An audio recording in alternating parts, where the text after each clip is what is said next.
কারণটা হলো যে আমি তো শীতার্ত মানুষের জন্য কম্বল বিতরণ করছি, আপনারা জানেন।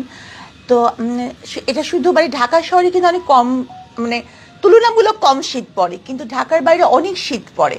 তো ঢাকার বাইরে বিভিন্ন জায়গায় আমি গিয়েছি।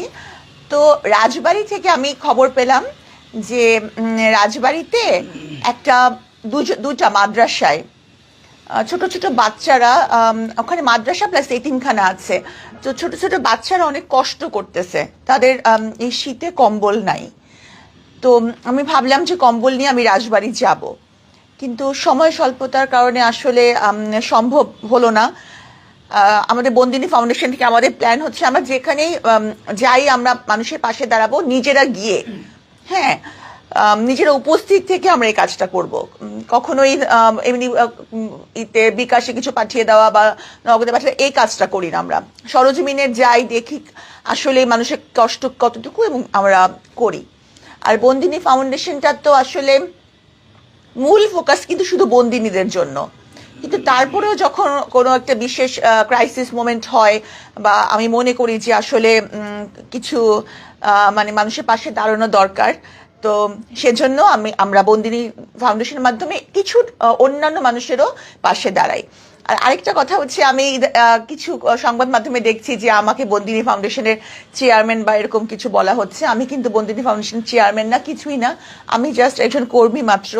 কারণ হচ্ছে যে আমার উদ্দেশ্য বন্দিনীদের জন্য কিছু করা, আমি এই ফাউন্ডেশনের মাধ্যমে কিছু করি, বাস এতটুকুই। এটার কর্তৃপক্ষ আলাদা। রাজবাড়ী তো অনেক দূরে, হ্যাঁ, আমরা ওনার সাথে যতটুকু কথা বলে বুঝতে পারলাম যে এই মাদ্রাসার সন্ধান আপনি কিভাবে পেয়েছেন? আচ্ছা, রাজবাড়িতে আমি সন্ধান পেয়েছি বিভিন্ন জায়গা থেকে। মানুষ আসলে আমাকে যখন দেখে, এবং আমি এই জন্য সবচেয়ে বেশি কৃতজ্ঞ গণমাধ্যম কর্মীদের কাছে। আপনাদের ভিডিও ফুটেজগুলোর মাধ্যমে যখন এই সংবাদ বিভিন্ন জায়গায় পৌঁছায়, তখন ওনারা আমার সাথে যোগাযোগ করেন।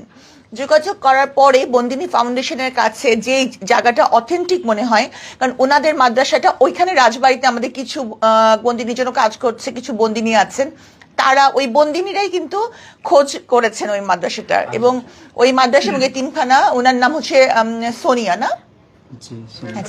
সোনিয়া। আপনার কাছ থেকে একটু শুনি, আপনি কোথা থেকে আসছেন বা কেন আসছেন, বা এই যে বন্দিনী ফাউন্ডেশনের সাথে আপনাদের যোগাযোগটা কিভাবে? আসসালামু আলাইকুম ওয়া রাহমাতুল্লাহ। আমি আসছি সূর্যনগর দারুস সুন্নাহ হাফিজিয়া কওমি মাদ্রাসা থেকে, রাজবাড়ী থেকে আসছি। ওইখানে আপু এর আগেও অনেকগুলো কম্বল দিয়েছেন এবং তিনি আরও গরিব অসহায় যারা পায় নাই তাদের দেওয়ার জন্য তিনি আবার আমাদেরকে ডেকেছেন, বলছেন যে আপনারা আসেন এবং যারা যারা পায় নাই তাদের জন্য নিয়ে যান। তিনি আরও 40টা কম্বল দেওয়ার জন্য আমাদের ইচ্ছা করছেন। আমরা এটা নিয়ে অনেক খুশি এবং যারা অসহায় গরিব দুঃখী তাদের মাঝে আমরা এটা বন্টন করে দিই, যাতে ছাত্ররা ভালোভাবে ঘুমাইতে পারে। শীতে অনেক কষ্ট করে ছাত্ররা, যার কারণে আপুর কাছে আসা। আপু এবং আমাদেরকে ব্যক্ত করছেন যে আপনাদেরকে দেবো, আশ্বাস দিচ্ছেন।